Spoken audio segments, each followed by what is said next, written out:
एक मसीह व्यक्ति के दुख में होने का कारण एक बहुत बड़ा ये भी है, इन बातों को ध्यान से सुनना। प्रभु आप सभी को बहुत आशीष दे, आप सभी को जय मसीह की। ये वो बातें हैं जो एक मसीह व्यक्ति मतलब जो प्रभु यीशु मसीह के नाम पर विश्वास करने के कारण दूसरे दूसरे काम भी करते हैं, मतलब दो नाव में पैर रखते हैं। तो ध्यान से सुनना, ये बातें कोई छोटी नहीं है, इनको हल्के में मत लेना। अगर ये बातें आपको नहीं पता है तो आज इनको जान लो कि आगे आने वाले टाइम में आपसे कोई गलतियां ना हो, ताकि आप सही बात का और परमेश्वर के वचन का, उसकी आज्ञा का चुनाव करो, ताकि परमेश्वर को अपने विरोध में ना करो। लिखा है यशाया पहली अध्याय में और उसकी 12वीं आयत में, तुम जब अपने मुंह मुझे दिखाने के लिए आते हो, तब यह कौन चाहता है कि तुम मेरे आंगनों को पांव से रौंदो। व्यर्थ अन्न बलि फिर मत लाओ, धूप से मुझे घृणा है। नए चांद और विश्राम दिन का मानना और सभाओं का प्रचार करना, यह मुझे बुरा लगता है। मतलब एक तरफ हम विश्राम दिन का पालन कर रहे हैं, चर्च भी जा रहे हैं, प्रार्थना भी कर रहे हैं, प्रभु के आंगनों में भी आ रहे हैं उसकी आराधना प्रार्थना करने के लिए, लेकिन दूसरी तरफ हम क्या कर रहे हैं, धूप चढ़ा रहे हैं। मतलब किसी अन्य देवी देवताओं को धूप चढ़ा रहे हैं, या किसी की पूजा कर रहे हैं, या मतलब कोई अगरबत्ती धूपबत्ती चढ़ा रहे हैं किसी व्यक्ति के लिए, किसी मनुष्य के लिए, किसी ईश्वर के लिए। और यहाँ लिखा है यह नए चांद और विश्राम। नए चांद मतलब, नए चांद का मतलब है कि किसी नए चांद के पर्व को मानना। जैसे कहते हैं ना कि आज भाई चांद निकला है, आज करवा चौथ का व्रत है, और बहुत सारी ऐसी कई सारे ऐसे तीज त्योहार हैं जिसके अंदर हम इन बड़े बड़े पर्वों को मानते थे जब हम अन्य जाति में थे, जब हम प्रभु के नाम पर विश्वास नहीं करते थे। तो ये सारी चीज़ें हम करते थे, लेकिन प्रभु के पास आने के बाद ये सारी चीज़ें हमें नहीं करनी, क्योंकि परमेश्वर ने इसमें साफ कह दिया है कि नए चांद और विश्राम का मानना और सभाओं का प्रचार करना, यह मुझे बुरा लगता है। महासभा के साथ अनर्थ काम करना मुझसे सहा नहीं जाता। तुम्हारे नए चांदों और नियत पर्वों के मानने से मैं जी से बैर रखता हूँ। वे सब मुझे बोझ जान पड़ते हैं, मैं उनको सहते सहते उकता गया हूँ। जब तुम मेरी ओर हाथ फैलाओ, मतलब अगर हम एक तरफ प्रभु के नाम पर भी विश्वास कर रहे हैं, चर्च भी जा रहे हैं, विश्राम दिन का पालन कर रहे हैं, संडे संडे चर्च जा रहे हैं, या उसकी संगति करते हैं, उसकी आराधना और प्रार्थना करते हैं, उसका नाम लेते हैं, और दूसरी तरफ अगर हम कोई नियत, कोई पर्व या कोई तीजों त्योहारों को, या कोई मूर्ति पूजा से रिलेटेड कोई पूजा पाठ का काम, या कोई हवन वगैरह, इन चीज़ों में अगर हम हाथ मिला रहे हैं ना, तो साफ बात है परमेश्वर को अपना विरोधी बना रहे हैं। इसमें परमेश्वर का वचन साफ कहता है, और आगे लिखा है कि तब मैं तुमसे मुख फेर लूंगा। तुम कितनी भी प्रार्थना क्यों ना करो तो अभी मैं तुम्हारी नहीं सुनूंगा, क्योंकि तुम्हारे हाथ खून से भरे हैं। अपने आप को धोकर पवित्र करो, मेरी आंखों के सामने से अपने बुरे कामों को दूर करो। भविष्य में बुराई करना छोड़ दो, भलाई करना सीखो, यत्न से न्याय करो, उपद्रवी को सुधारो, अनाथों का न्याय चुकाओ, विधवाओं का मुकदमा लड़ो।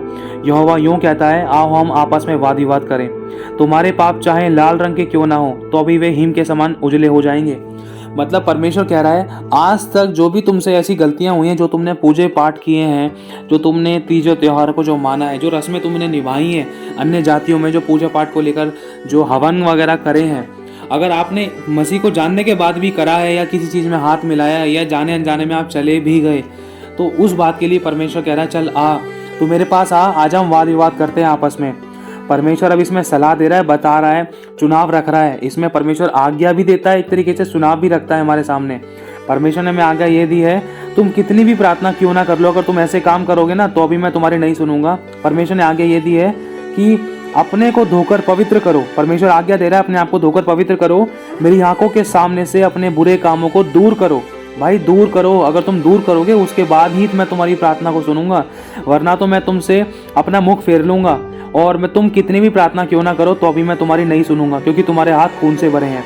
हमें आज्ञा दी है परमेश्वर ने कि हमें अपने जीवन से बुरे कामों को दूर करना है, और भविष्य में बुराई करना छोड़ देना है, और भलाई करना है, और भविष्य में ऐसी बुराई करना छोड़ देना है। मतलब जो मूर्ति पूजा से रिलेटेड है, या कोई तीज त्योहार या हवन को लेकर, या कोई दान पुण्य को लेकर, या कोई भी ऐसा काम है जो एक मूर्ति पूजा को दिखाता है, जिसमें हम अपने परमेश्वर को दूसरे स्थान पर कर देते हैं, और दूसरे संसार के तीज त्योहार या मूर्ति पूजा या पूजा पाठ में या किसी हवन वगैरह में हाथ मिला देते हैं, तो ये चीज़ बिल्कुल गलत है परमेश्वर की दृष्टि में। परमेश्वर कह रहा है, भाई भविष्य में तुम ऐसी बुराई करना छोड़ दो, अगर भलाई चाहते हो तो। आगे लिखा है, भलाई करना सीखो, यत्न से न्याय करो, उपद्रवी को सुधारो, अनाथों का न्याय चुकाओ, विधवाओं का मुकदमा लड़ो। मतलब अगर कोई दूसरा व्यक्ति उपद्रव कर रहा है, कोई बुराई कर रहा है, तो तुम उसको सुधारो, और सुधार तो जब ही पाओगे ना, जब तुम खुद सुधरे हुए होगे। तो परमेश्वर इसमें साफ कह रहा है, क्योंकि एक अंधा दूसरे अंधे को मार्ग नहीं दिखा सकता। आगे लिखा है परमेश्वर साफ कह रहा है आओ हम आपस में वाद विवाद करें, मतलब बातचीत करते हैं। अब मैं परमेश्वर इसमें बातचीत करने का मौका दे रहा है, इसमें परमेश्वर ने हमें मौका दिया है कि ताकि हम अपनी गलती को सुधारें, उसके सामने मान लें और बुराई को छोड़ दें और सिर्फ उसी की ओर फिर जाएं। क्योंकि लिखा है कि मूर्ति पूजा से उसको घृणा आती है, नफरत है उसको, इन तीजों त्योहारों के पर्व से उसको नफरत है। अब एक उदाहरण के तौर पर एक बात कहना चाहता हूँ। अब एक औरत है, एक लड़की है, वो अपने पति के लिए करवा चौथ का व्रत रखती है।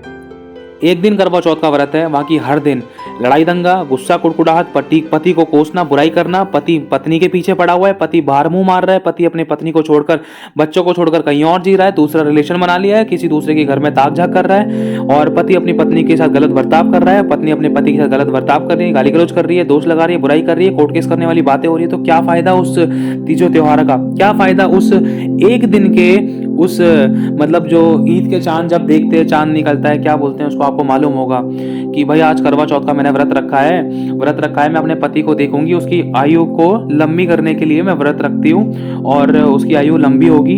अब सोच कर देखो, हम 364 दिन अपने पति को कोसते हैं, उसकी बुराइयां करते हैं, उसकी बुराइयों का ढोल बजाते हैं, उस पर दोष लगाते हैं, उसकी कमियां निकालते हैं, उस पर शक करते हैं, और मतलब पता नहीं कितनी सारी प्रकार की हमारे जीवन के अंदर ऐसी बुराइयां भरी रहती हैं जो हम अपने पति के साथ करते हैं। बहुत सी बातें हमसे सही नहीं जाती, अपने पति की अधीनता में नहीं रहते। कई बार तो ऐसा होता है पति सही चल रहा होता है और पत्नी कहीं बाहर गप्पे लड़ा रही होती है, या पत्नी कहीं दूसरे पति को ढूंढकर उसके साथ रिलेशन बना रही होती है, और कई बार ऐसा होता है कि पति कहीं और मतलब अपना ऐश मौज कर रहा होता है अपने बच्चों को और अपने पत्नी को उनके हाल पर छोड़कर। तो इसमें क्या फायदा, उस एक दिन के व्रत से क्या किसी की जिंदगी बदल रही है? आज इंसान की जिंदगी में इतना सारी समस्याएं क्यों है? क्योंकि सच्चे परमेश्वर को छोड़कर इंसान इन चीजों में लग गया। अगर इन चीजों से अगर इंसान को फायदा मिलना होता तो इतने सारे कोर्ट केस वगैरह नहीं होते।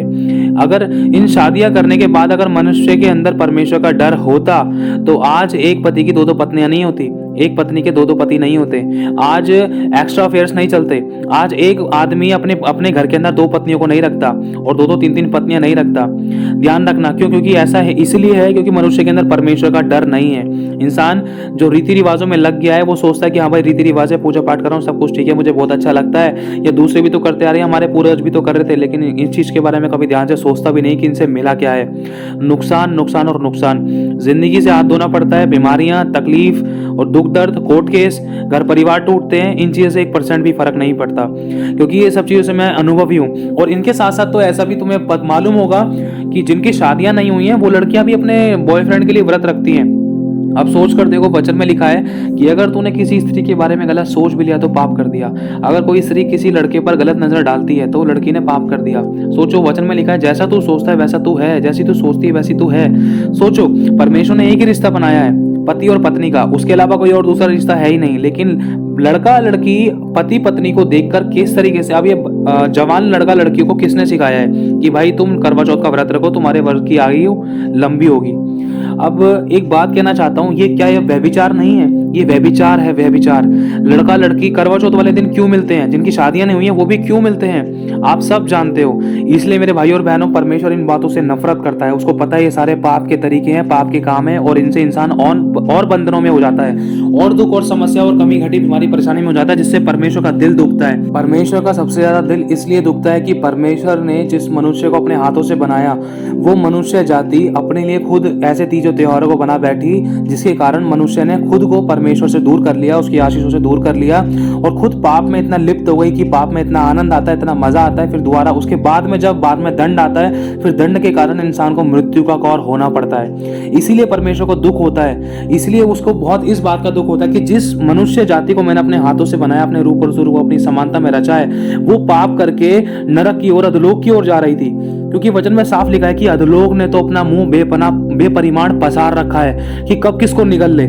और ये सब बातें परमेश्वर नहीं चाहता, लेकिन ये सब मनुष्य के खुद के चुनाव है। परमेश्वर तो बार बार मनुष्य को बोल बोल कर थक चुका है कि तुम मूर्ति पूजा ना करना, इन तीजों त्योहारों को मत मानना, तुम मेरे आगे धूपबत्ती मत जलाना, और ना ही तुम किसी के आगे धूपबत्ती जलाना, ना ही कोई नक्काशीदार पत्थर, ना ही कोई पत्थर मूर्ति, ना ही कोई लकड़ी, चाहे वो कोई जल का जीव हो, किसी की भी मूर्ति बनाकर उसके आगे दंडवत मत करना, उसकी पूजा मत करना, चाहे वो आकाश में हो, चाहे धरती पर हो, चाहे जल में हो, किसी प्रकार के जीव जंतु की पूजा मत करना। परमेश्वर ने साफ मना कर दिया है। तो आज परमेश्वर फिर से एक एक मौका देता है। लिखा है यहोवा यूं कहता है, आओ हम आपस में वाद विवाद करें। तुम्हारे पाप चाहे लाल रंग के हों तो अभी वे हिम के समान उजले हो जाएंगे, चाहे अग्रवानी कलर के क्यों ना हो तो अभी वे ऊन के समान श्वेत हो जाएंगे। यदि तुम आज्ञाकारी होकर मेरी मानो तो इस देश के उत्तम पदार्थ खाओगे, और यदि तुम ना मानो और बलवा करो तो तलवार से मारे जाओगे। यहोवा की यही वाणी है। तलवार क्या है? परमेश्वर का वचन, और परमेश्वर का वचन दो धारी तलवार से भी ज्यादा चौखा है। आज्ञा ना मानने वालों के जीवन में शैतान काम करता है। परमेश्वर नहीं मारेगा,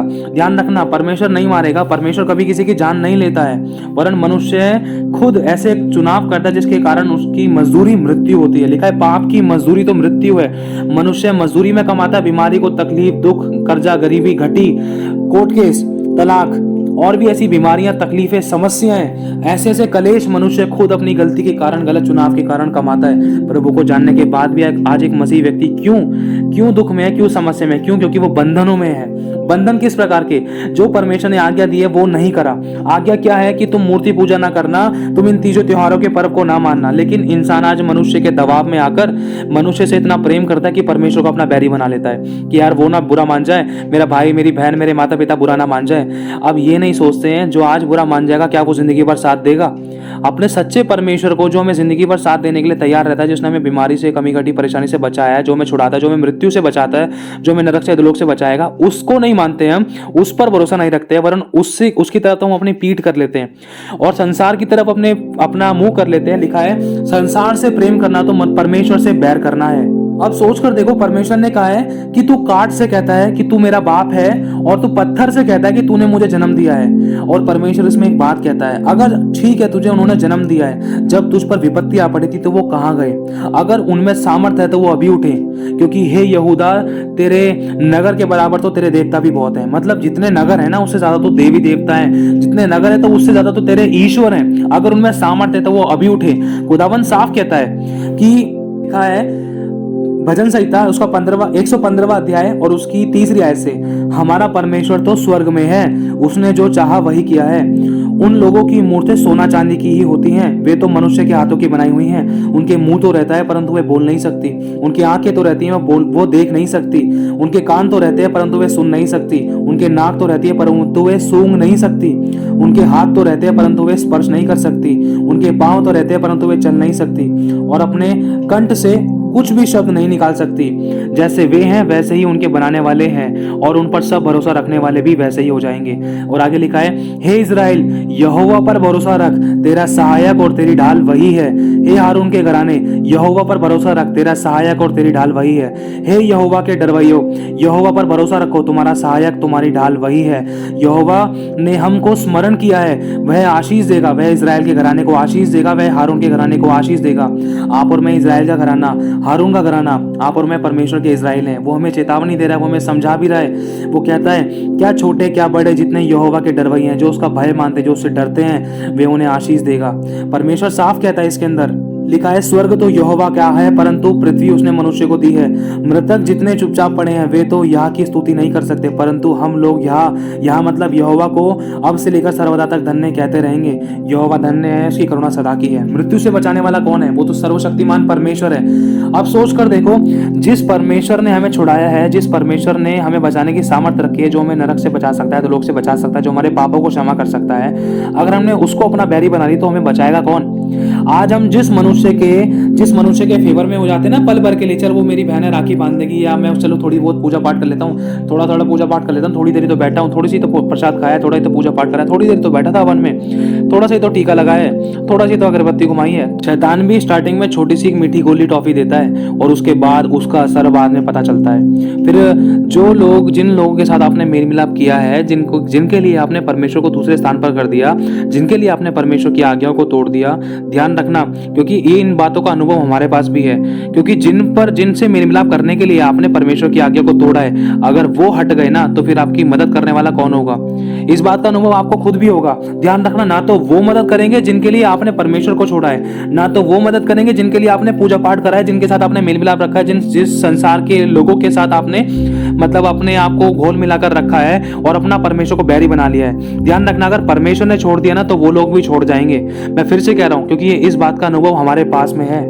क्योंकि साफ लिखा है कि देख, दूध पिलाने वाली माँ तुझे छोड़ देगी, लेकिन मैं तुझे कभी ना छोड़ूंगा, कभी ना त्यागूंगा, जगत के अंत तक सदा मैं तेरे साथ रहूंगा। आज जिस यार दोस्त को, जिस परिवार, जिस फैमिली मेंबर, जिस रिलेटिव्स को अपना मेल मिलाप बढ़ाने के लिए, जिसके साथ हम रहते हैं, चाहे कोई भी है, चाहे घर परिवार का व्यक्ति है, अगर हम उसके साथ मेल मिलाप बढ़ाने के लिए अगर हम परमेश्वर की आज्ञा को तोड़ते हैं, तो उसका मतलब परमेश्वर को अपना बैरी बना रहे हैं और संसार से प्रेम कर रहे हैं। क्योंकि आज इंसान है ना, परमेश्वर की आज्ञाओं को इतना हल्के में लेता है, किसी भी प्रकार के पूजा पाठ में घुस जाता है, किसी प्रकार के पूजा पाठ में हाथ लगा देता है, किसी रीति रिवाज में हाथ लगा देता है, या कुछ भी पूजा पाठ का चढ़ा हुआ खा लेता है, या कोई हवन करा लेता है, या कोई हवन कर रहा है या करवा रहा है, या उनमें शामिल हो रहे हैं, या किसी प्रकार की मूर्ति पूजा को करके, या किसी की भी दूसरे उसकी ईश्वर की आराधना करने की कोशिश कर रहे हैं। मैं एक बात कहना चाहता हूँ, क्योंकि इस बात का अनुभव है हमारे पास।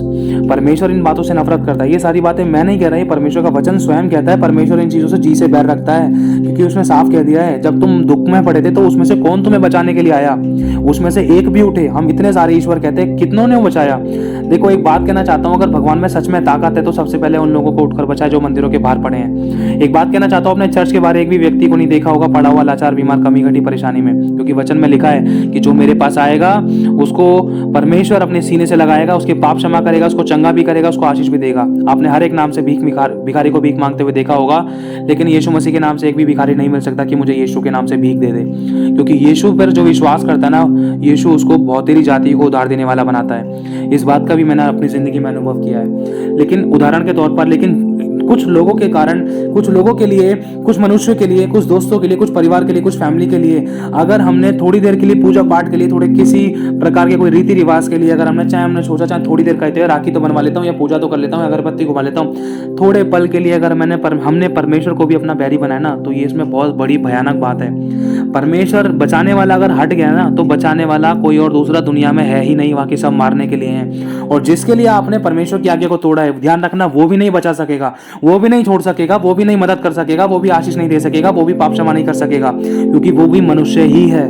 और जिसके लिए हमने परमेश्वर को छोड़ दिया ना, वो इंसान जरूर छोड़कर जाएगा। ये 100% है। क्यों? क्योंकि ऐसी गवाहियां हमें बहुत सारी सुनने के लिए मिली हैं। लोगों ने, लड़कियों ने, लड़कों ने, आदमियों ने अपनी गवाहियां रो रो कर दी हैं। शादीशुदा लोगों ने अपनी गवाहियां रो रो कर दी हैं कि हमने अपने लोगों के लिए परमेश्वर को छोड़ दिया, परमेश्वर को छोड़कर दूसरे तीसरे त्योहारों में, दूसरे मूर्ति पूजा में, दूसरे पूजा पाठ में, दूसरे हवन वगैरह में लग गए। लेकिन जब उन्होंने परमेश्वर को छोड़ दिया ना, तो फिर उन लोगों को ना, परमेश्वर के लोगों को फिर उन परिवार वालों ने भी छोड़ दिया। क्यों?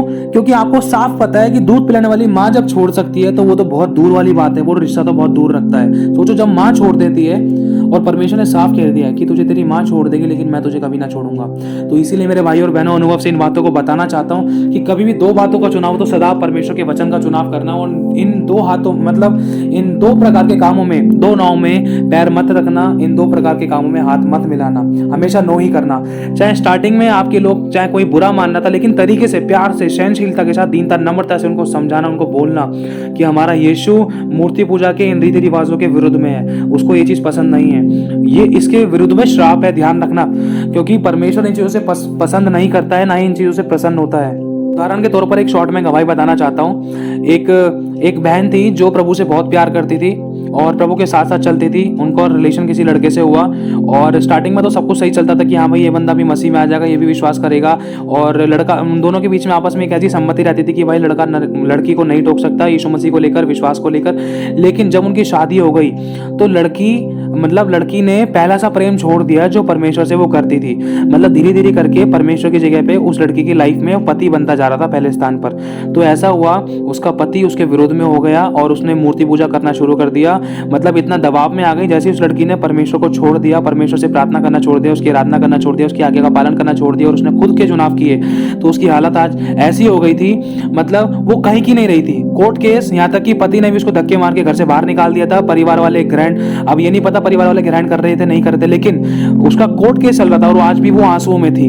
लेकिन मेरे भाई और बहनों, इसलिए बताना चाहता हूँ क्योंकि इन बातों के बहुत सारे अनुभव है, हम लोगों के पास बहुत सारे अनुभव हैं। ये अनुभव आपके पास इसलिए शेयर किए जा रहे हैं कि आप लोग लोग इन चीज़ों को लेकर ठोकर ना खाओ, क्योंकि शैतान भी बड़े लुभावने तरीके से काम करता है। हमारे प्रियो के ज़्यादा द्वारा शैतान ज़्यादा काम करने की कोशिश करता था कि यार वो मेरी माँ है, यार मम्मी तो बोल रही है पूजा कर ले, अब चलो कोई बात नहीं, परमेश्वर ने तो कहा है कि माता पिता की आज्ञा का पालन करो, मम्मी कह रही है तो कर लेता हूँ। लेकिन मनुष्य ये नहीं सोचता है कि अगर कोई मनुष्य पाप करने के लिए कह रहा है, किसी का खून करने के लिए कह रहा है, तो खून थोड़ी ना कर देंगे। परमेश्वर हत्या से प्यार करता है, हत्यारों से नफरत करता है। परमेश्वर का वचन अगर हम तोड़ रहे हैं, आज्ञा तोड़ रहे हैं, तो हम 2 पल की खुशी के लिए हम बहुत लंबे समय के दुख को अपने जीवन में बुलावा दे रहे थे। शुरुआत में तो हमें लगता है मीठी गोली टॉफी, चल भाई वो बुरा ना मान जाए, ये बुरा ना मान जाए, परिवार वाले बुरा ना मान जाए, पति बुरा ना मान जाए, लोग बुरा ना मान जाए, और कोई लोग ना कहने पाए कि हमने तो सब कुछ छोड़ दिया, तीजों त्योहार छोड़ दिया, पूजा पाठ छोड़ दिया, और हमने अपने पूर्वजों को छोड़ दिया, कोई ये कहने ना पाए। हम सोचते हैं कि दोनों तरफ नाव में तरीके से पैर रख के चले कि परमेश्वर भी प्रसन्न रहे और मनुष्य भी प्रसन्न रहे। ये बहुत बड़ी गलती है। इंसान दो स्वामी की सेवा नहीं कर सकता, क्योंकि वो एक से बैर रखेगा और दूसरे से प्रेम रखेगा। और अगर संसार से प्रेम किया तो परमेश्वर को अपना बैरी बना लिया। सोचो, अगर परमेश्वर बैरी है और जिस संसार से अगर प्रेम किया, जिस दिन संसार विरोध में हो गया तो परमेश्वर भी नहीं बचा सकता है। क्यों? क्योंकि पहले तो परमेश्वर को छोड़ दिया है, परमेश्वर को अपना बैरी बना लिया है, और संसार के कामों को और दूसरे मनुष्य को, अपने घर परिवार वालों को, अपने दूसरे रीति रिवाज के कामों को अपना प्रिय बना लिया है। तो इसमें परमेश्वर कहां से मदद कर पाएगा? ये मनुष्य के खुद के चुनाव है, इसमें परमेश्वर खुद कुछ नहीं कर सकता है, क्योंकि मनुष्य का खुद का चुनाव है। और लिखा है पाप की मजदूरी तो मृत्यु है। परमेश्वर ने साफ कहा कि देख, जीवन और मृत्यु की बातें मैंने तेरे सामने रख दी है, इसलिए मैं तुझसे कहता हूं कि तू जीवन ही को चुन। लेकिन ध्यान रखना, जिस दिन आपने परमेश्वर के वचन का चुनाव किया, जब सामने आया आपके कोई चुनाव कि आपको पूजा पाठ करना है या प्रभु के साथ चलना है, तो उसमें आप अगर प्रभु का चुनाव करोगे तो जो लोग आपके विरुद्ध में थे ना, चाहे पल भर के लिए आपके विरुद्ध में हो, ध्यान रखना आने वाले टाइम में वो खुद आपसे प्रार्थना कराएंगे, वो आपके फेवर में होंगे। लेकिन जिस दिन आपने मनुष्य का चुनाव कर लिया, तो उस दिन आप परमेश्वर भी दूर है, और जिस मनुष्य का आपने चुनाव करा है, जिस मनुष्य के फेवर में आप पल भर के लिए हो, स्टार्टिंग में थोड़ा सा लगेगा सब कुछ ठीक है, लेकिन जब वो विरोध में होगा ना, तो कोई बचाने वाला नहीं होगा। मैं फिर से कहना चाहता हूँ, ऐसा कभी किसी के साथ ना हो। ऐसा लोगों के साथ हुआ था, इसलिए मैं आपको बताना चाहता हूँ। तो आपके लिए वचन पढ़ देता हूँ। लिखा है यशायाह 1 अध्याय उसकी 18वीं आयत में, यहोवा यूं कहता है, परमेश्वर आज मौका दे रहा है कि आओ हम आपस में वाद विवाद करें। तुम्हारे पाप चाहे लाल रंग के हों तो अभी वे हिम के समान उजले हो जाएंगे। मतलब पापों को हमें मान लेना है। प्रभु, अब तक जो गलतियां हो गई, जो पूजा पाठ की, जो रीति रिवाज की, जो दूसरे कामों में हमने हाथ मिलाया या हाथ लगाया जाने और अनजाने में, या मूर्ति का चढ़ा हुआ खाया, या कोई हवन किया या करवाया, प्रभु घर परिवार में कोई भी ऐसा पूजा पाठ किया, हम किसी गंडे ताबीज वाले के पास गए, या पूजा पाठ या पुजारी के पास गए, या दंडवत किया किसी को भी, प्रभु में क्षमा कर दो। माफी मांगनी है आपको, अपने दिल से पश्चाताप करना है, तो ही परमेश्वर क्षमा करेगा, क्योंकि पहला स्टेप हमें ही उठाना है, पश्चाताप करना है, उसके बाद ही उसकी क्षमा आ पाएगी। लिखा है आओ हम आपस में वाद विवाद करें, तुम्हारे पाप चाहे लाल रंग के क्यों ना हो तो अभी वे हिम के समान उजले हो जाएंगे, चाहे अर्गवानी कलर के हो तो अभी वे उनके समान श्वेत हो जाएंगे। यदि तुम आज्ञाकारी होकर मेरी मानो तो इस देश में उत्तम पदार्थ खाओगे, और यदि तुम ना मानो और बलवा करो, लिखा है बलवा करने वाले अचानक नष्ट हो जाते हैं, तो तलवार से मारे जाओगे, क्योंकि यहोवा का यही वचन है। इसमें परमेश्वर ने हमें साफ चेतावनी दे दी है, इसमें हमें चुनाव दिया है। और एक बात लिखा है तुम बलवा कर करके क्यों अधिक मार खाना चाहते हो? तुम्हारे सिर घाव से भर गया है और तुम्हारा हृदय दुख से भरा है।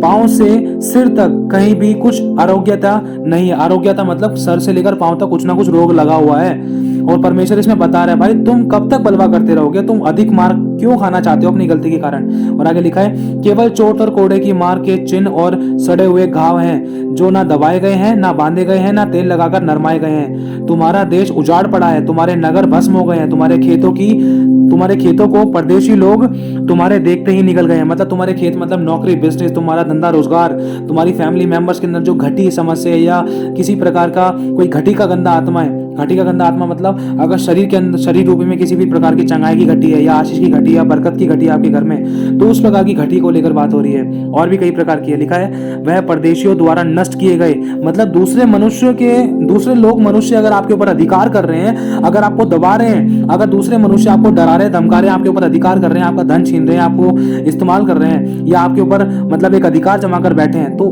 कुछ ऐसी गलतियां हैं जिस गलती के कारण ऐसा हुआ है। वरना तो परमेश्वर का वचन कहता है कि जितनी भूमि पर तुम्हारे पांव पड़ेंगे, उन सब के रहने वालों के मन के अंदर मैं तुम्हारे कारण अपना भय संवा दूंगा। सोच कर देखो कि जब परमेश्वर, एक तरफ परमेश्वर कह रहा है कि जितनी भूमि पर तुम्हारे पांव पड़ेंगे उन लोगों के मन में हमारे कारण भय समा देगा, लेकिन दूसरी तरफ जब हम अनाज्ञाकारिता कर रहे हैं, जब इन आज्ञाओं को तोड़ते हैं, परमेश्वर इसमें साफ कह रहा है कि देखो वह परदेशी द्वारा नष्ट किए गए देश के समान उजाड़े हैं। मतलब परमेश्वर साफ कह रहा है कि जिनके अंदर मैं तुम्हारे कारण भय संवा दूंगा, अगर वही उठकर मतलब अगर परमेश्वर के लोगों को परेशान करे तो फिर इंसान कैसे रह सकेगा।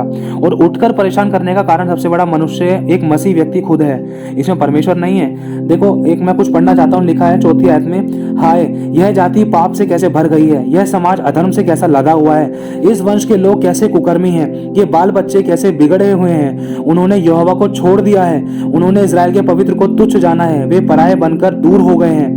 मतलब परमेश्वर कह रहा है कि यहाँ तक कि बाल बच्चे तक बिगड़ चुके हैं, बाल बच्चे अपने बाप की नहीं सुन रहे हैं, बाल बच्चे गलत कदम उठा रहे हैं, खुद के चुनाव कर रहे हैं, शादी कर रहे हैं, गलत रिलेशन बना रहे हैं और अडल्टरी कर रहे हैं, कभी किसी को छेड़ रहे हैं, कभी नशा पत्ता कर रहे हैं। क्यों हुआ ऐसा? क्यों? क्योंकि जब परमेश्वर की आज्ञा को तोड़ा। आज्ञा क्या है कि परमेश्वर ने कहा कि तुम अपने लिए कोई मूर्ति खोद कर ना बनाना, किसी को दंडवत मत करना, ये तीजों त्योहारों में हाथ मत लगाना, मूर्ति का चढ़ा हुआ मत खाना और ना ही कोई पूजा पाठ में हाथ लगाना, ना ही कोई रीति रिवाजों में हाथ लगाना। ये परमेश्वर की आज्ञा है, हमें ये नहीं करना है। और परमेश्वर ने कहा है ना ही कोई चांद का पर्व हो, ना ही कोई धूप बत्ती जलाना, ना ही किसी चांद को दंडवत करना, ना ही सूर्य को, क्योंकि ये सब कुछ परमेश्वर ने बनाया है। हमें बनाने वाले को धन्यवाद करना है। और परमेश्वर भी ये कहता है कि भाई तुम मेरी भी मूर्ति मत बनाना।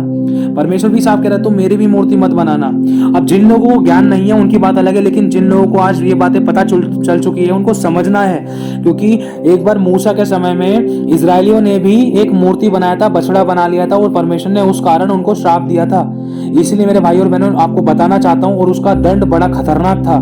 किसी मनुष्य की ओर भी नहीं ताकना है। अगर हमारे पास कुछ नहीं है या किसी गंडे ताबीज वाले के पास या किसी पूजा पाठ वाले के पास या किसी पीर फकीर के पास चले जाओ, वो कुछ तंत्र मंत्र कर देगा तो उससे हमारा कुछ फायदा हो जाएगा, नहीं। वचन में लिखा है यिर्मयाह 17वां अध्याय उसकी 5वीं आयत में, यहोवा यूं कहता है, श्रापित है वह पुरुष जो मनुष्य पर भरोसा रखता है और उसका सहारा लेता है, जिसका मन यहोवा से भटक जाता है, वह निर्जल देश के अधमरे पेड़ के समान होगा और कभी भलाई ना देखेगा। वह निर्जल और निर्जन तथा लोनछाई भूमि पर बसेगा। धन्य है वे पुरुष जो यहोवा पर भरोसा रखता है, जिसने परमेश्वर को अपना आधार माना हो। वह उस वृक्ष के समान होगा जो नदी के किनारे लगा हो और उसकी जड़ जल के पास फैली हो।